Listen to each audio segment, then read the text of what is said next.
Hello students, welcome to my channel. आज हम पढ़ेंगे cell structure and microorganism. Cell structure में सबसे पहले हम सेल को डिस्कस करेंगे। सेल जो है वो एक बेसिक यूनिट है सभी लिविंग ऑर्गेनिज्म की। एक एग्जांपल से समझते हैं। मान लीजिए ये वॉल है। ये जो वॉल है ये किस चीज़ से बनी है? ब्रिक से। ये जो ब्रिक है वो इस वॉल की बेसिक यूनिट है। उसी प्रकार जो सभी लिविंग ऑर्गेनिज्म हैं उनकी बॉडी किससे बनी है? सेल से। सेल जो वो माइक्रोस्कोपिक होते हैं, उनको हम ऐसे नहीं देख सकते। With the help of microscope उनको हम देख सकते हैं। अब चलिए डिस्कवरी ऑफ सेल में। 1665 में एक रॉबर्ट हुक नाम के साइंटिस्ट थे जिन्होंने एक बाग का टुकड़ा, ट्री की बाग जो होती है, बाहर की खाल, उसको अपने सेल्फ डिज़ाइन माइक्रोस्कोप के नीचे देखा तो उन्होंने देखा कि ऐसा स्ट्रक्चर देखा, हनीकॉम्ब जैसा स्ट्रक्चर। और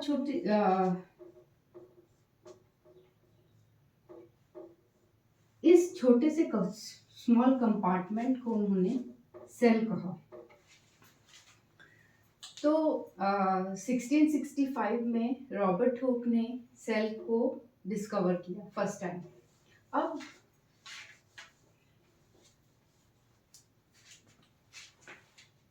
who coined the term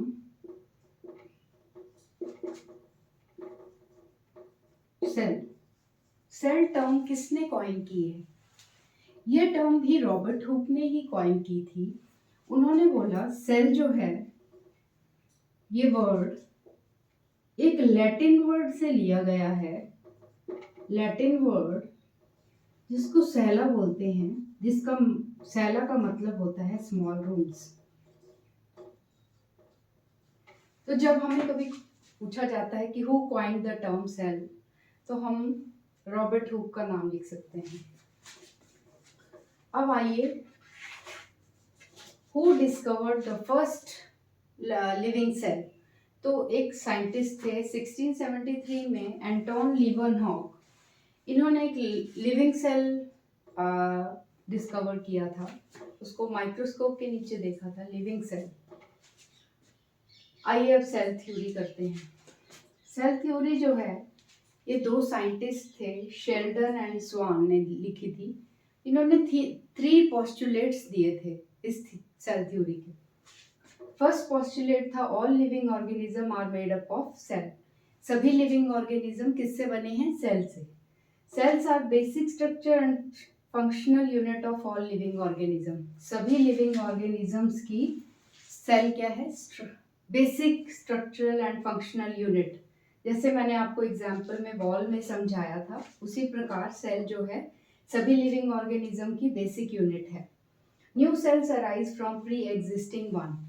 इसका मतलब होता है कोई भी नया सेल कहाँ से डेवलप होता है? किसी मदर सेल से। मदर सेल से न्यू सेल निकलता है।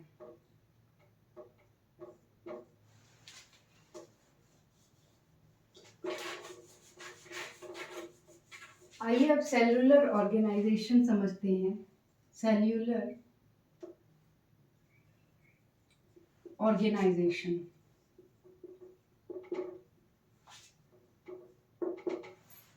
आपकी बुक में एग्जाम्पल दिया है कि अल्फाबेट्स सबसे बेसिक यूनिट होती है सेंटेंस की। तो अल्फाबेट्स जो है, जैसे अल्फाबेट्स है ABCD, ये क्या है? ग्रुप ऑफ अल्फाबेट्स क्या बनाते हैं? वर्ड्स। और ग्रुप ऑफ वर्ड्स क्या बनाते हैं? सेंटेंस। और ग्रुप ऑफ सेंटेंस क्या बनाते हैं? पैराग्राफ। और ग्रुप ऑफ पैराग्राफ्स क्या बनाते हैं? चैप्टर। और ग्रुप ऑफ चैप्टर्स इसमें होते हैं बुक्स। तो एक तो एक बुक की जो बेसिक यूनिट है वो अल्फ़ाबेट्स है। इसी प्रकार हमारी बॉडी की ऑर्गेनाइजेशन समझते हैं। सबसे बेसिक ऑर्गेनाइजेशन हमारी बॉडी की है सेल। ग्रुप ऑफ सेल्स क्या करते हैं, टिश्यूज बनाते हैं। यहाँ पे क्या, सेल का ग्रुप जो है उसको हम टिश्यूज कहेंगे। ग्रुप ऑफ टिश्यूज हम ऑर्गन कहेंगे उसको। जैसे आपने देखा होगा हमारी बॉडी में ऑर्गन्स होते हैं, जैसे लंग्स है, हार्ट है, स्टमक है। ग्रुप ऑफ ऑर्गन जो हैं वो ऑर्गन सिस्टम का काम करते हैं। ग्रुप ऑफ ऑर्गन मिलके एक सिस्टम बनाते हैं। जैसे मान लीजिए रेस्पिरेटरी सिस्टम है, तो रेस्पिरेटरी सिस्टम सिर्फ लंग्स नहीं कर रहे हैं, उसको करने के लिए फेरिंग्स, लैरिंग्स, फिर ब्रोंकाई, फिर आल्वियोली, ये सब मिलकर पूरा सिस्टम बनाते हैं। इस सिस्टम को बोलेंगे respiratory system. Group of organ system क्या बनाते हैं, ऑर्गेनिज्म। बहुत सारे ऑर्गन सिस्टम, जैसे मान लीजिए muscular system, nervous system, skeletal system, digestive system, सभी सिस्टम मिला के एक ऑर्गेनिज्म की बॉडी बनाते हैं। अब आइए सेल शेप्स।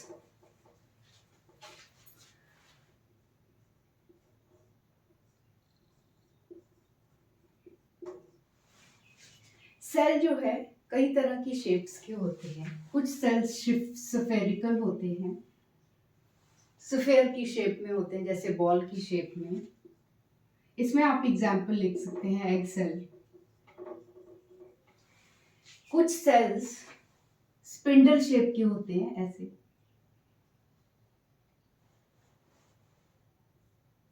स्पिंडल होता है ना, बेलन, उस शेप के होते हैं। इसमें हम एग्जाम्पल में लिख सकते हैं स्मूथ मसल सेल। जो हमारी बॉडी में मसल सेल हैं, स्मूथ मसल सेल हैं, वो इस शेप के होते हैं। कुछ सेल्स जो होते हैं वो ओवल होते हैं, जैसे रेड ब्लड सेल्स जो हैं बॉडी में। कुछ सेल्स जो होते हैं वो इलोंगेटेड सेल होते हैं। इलोंगेटेड में हम लिख सकते हैं नर्व सेल। नर्व सेल का एग्जांपल ले सकते हैं, ये जो है ये नर्व सेल है। कुछ सेल ब्रांच्ड होते हैं, कोई सेल जो है वैसे होते हैं ब्रांच्ड, ब्रांचेस होती हैं। इन सेल को बोन सेल्स भी बोलते हैं। सो ये कुछ शेप्स हैं सेल की। आइए अब करते हैं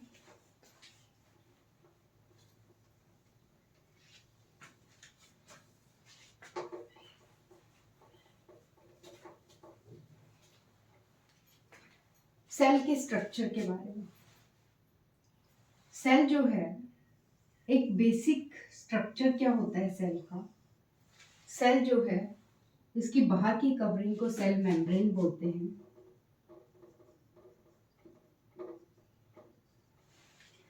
इसके अंदर जेली लाइक फ्लूइड होता है, जेली की तरह होता है ये।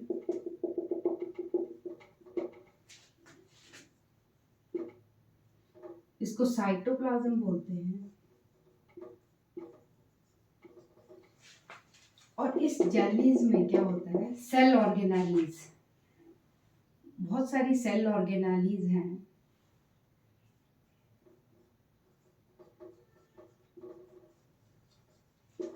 सेल ऑर्गेनालीज में न्यूक्लियस,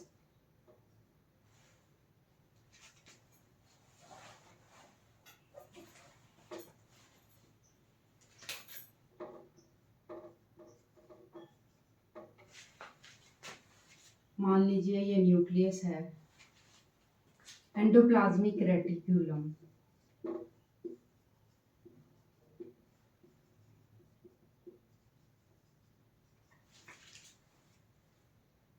न्यूक्लियस के आसपास एक ट्यूबल नेटवर्क ऑफ ट्यूब्यूल्स जैसा स्ट्रक्चर होता है।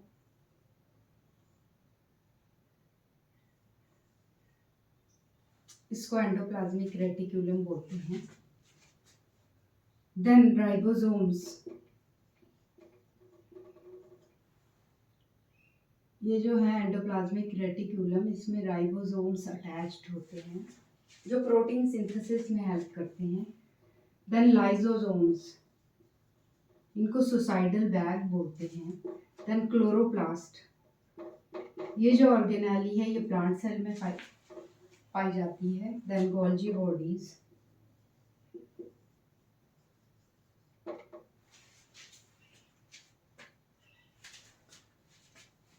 Then mitochondria.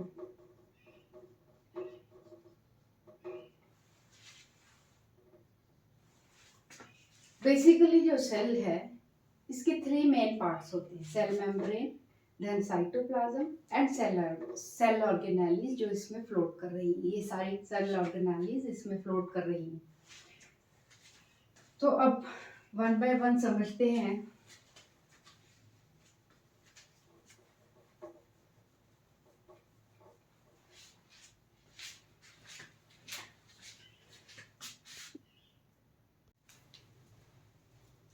आइए सेल का स्ट्रक्चर समझते हैं। एक जो सेल है, सेल का बेसिक स्ट्रक्चर है कि इसमें बाहर एक सेल मेम्ब्रेन होती है।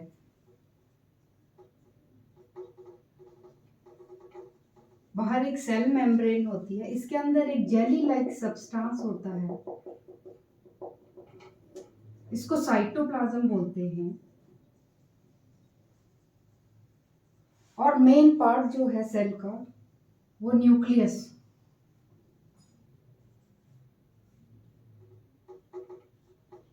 ये न्यूक्लियस जो है सभी एक्टिविटीज को कंट्रोल करता है। और यहाँ पे सभी ऑर्गेनेलीज जो होती हैं, जैसे मैंने यहाँ लिखा है chloroplast, dictyosome, nucleus, endoplasmic reticulum, Golgi body, mitochondria, centrioles, ये सब फ्लोट कर रही होती हैं। सभी ऑर्गेनेलीज ये जो हैं ये यहाँ पे फ्लोट कर रही होती हैं। जैसे ये माइटोकॉन्ड्रिया है, लाइसोसोम्स, राइबोसोम्स, ये सभी ऑर्गेनेलीज यहाँ पे फ्लोट कर रही होती हैं। चलिए समझते हैं प्लांट सेल कैसा होता है। प्लांट सेल जो है वो थोड़ा सा हेक्सागन की शेप में होता है और इसके ऊपर एक कवरिंग होती है जिसको सेल वॉल कहते हैं। और एनिमल सेल जो है ये ओवल होता है, इसके ऊपर सेल वॉल नहीं होती, इसमें सिर्फ सेल मेम्ब्रेन ही होती है।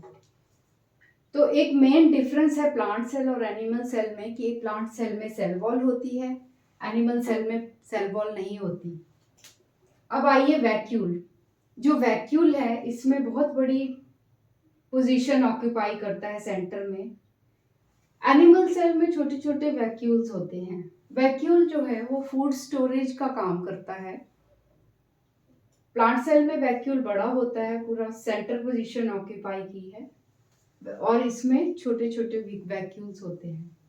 अब आइए न्यूक्लियस। न्यूक्लियस जो है यहाँ पे पेरिफेरी पोजीशन पे है, क्योंकि यहाँ पे वैक्यूल है तो इसने इसको खिसका के पेरिफेरी पोजीशन पे कर दिया है। एनिमल सेल में न्यूक्लियस जो है वो सेंटर में प्रेजेंट होता है। यहाँ पे जरा न्यूक्लियस समझ लेते हैं। जो न्यूक्लियस है ये सभी एक्टिविटीज को कंट्रोल करता है। इसके ऊपर की मेम्ब्रेन जो है इसको न्यूक्लियर मेम्ब्रेन बोलते हैं। इसके अंदर जो फ्लूइड होता है इसको न्यूक्लियोप्लाज्म बोलते हैं।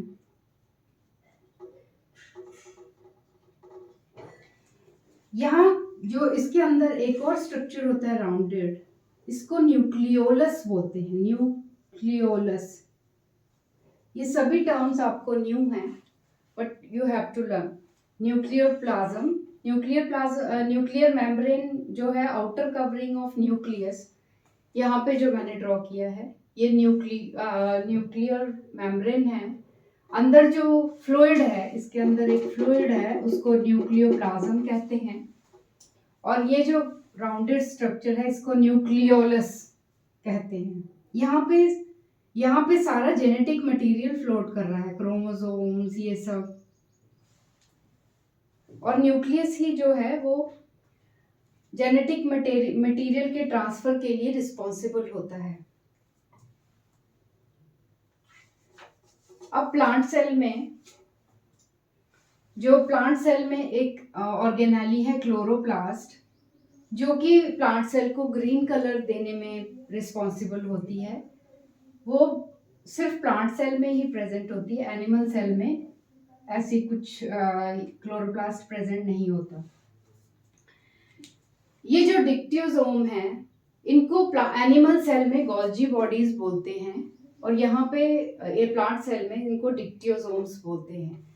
इसके न्यूक्लियस के आउटसाइड एक ट्यूब जैसा स्ट्रक्चर होता है, ट्यूब्यूल जैसा स्ट्रक्चर होता है, जो इंटरकनेक्टेड होता है। इसको एंडोप्लाज्मिक रेटिक्यूलम बोलते हैं, एंडोप्लाज्मिक रेटिक्यूलम।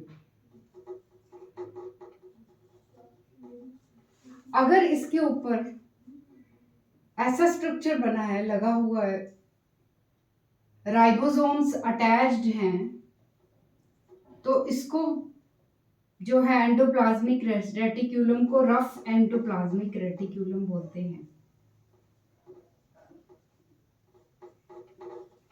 और अगर ये प्लेन है तो इनको स्मूथ एंडोप्लाज्मिक रेटिक्यूलम बोलते हैं।